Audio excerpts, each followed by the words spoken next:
Neeraj निर्कुला official YouTube channel के माध्यम से। हे सुनो सुनो सुन भैया सुन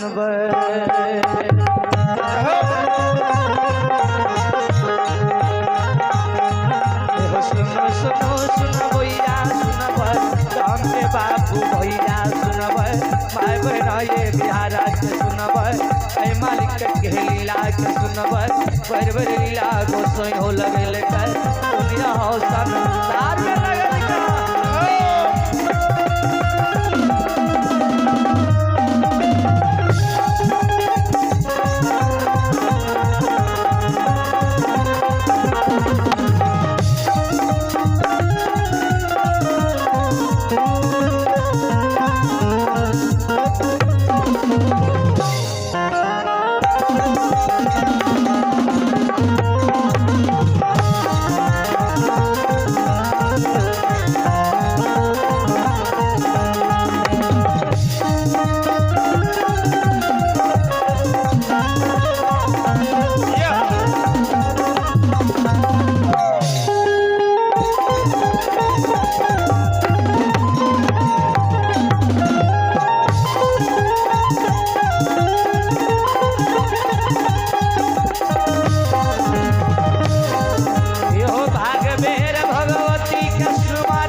राजा चंद्रवली के कहे राजा हो हो ना ना ना ना यरबा मोती चावल तुलसी दाल। राजा हे हो जाए तोरा द्वार पर हम ये लिया या तुलसी दाल हकार लेकर तोहर कार्य संपन्न करवाओ।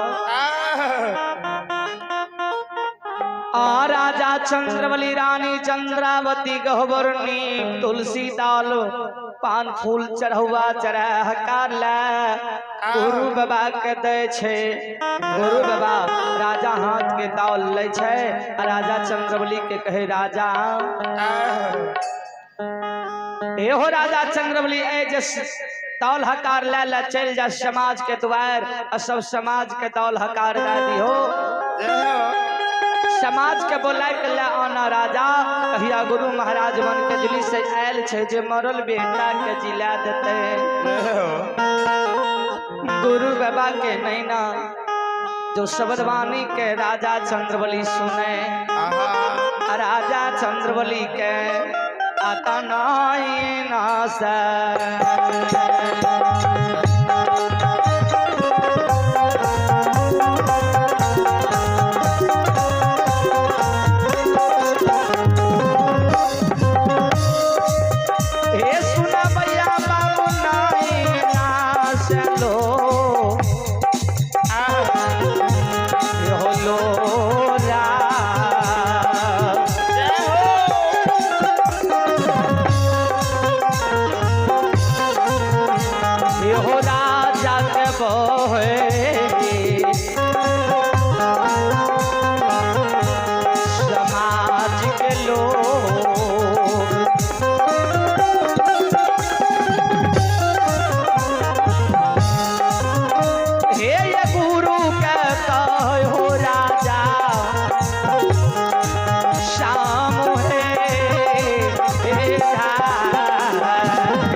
धर्मस्थल तक आने का कृपा करे सार्जन बाबू।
कोई समाज के बाबू भैया दाल हकार नहीं लेता है। बाबू सवाल है हो राजा ये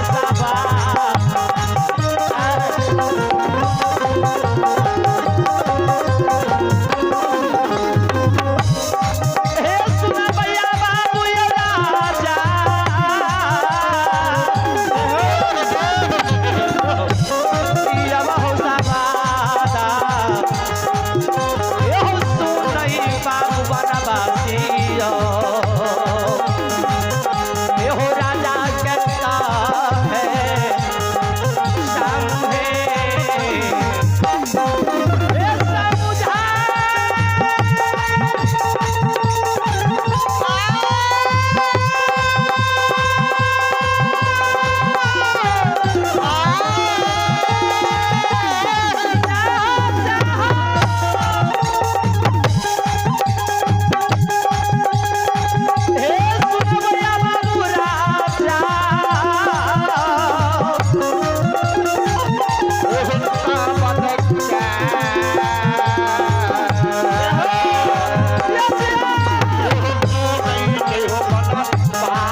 था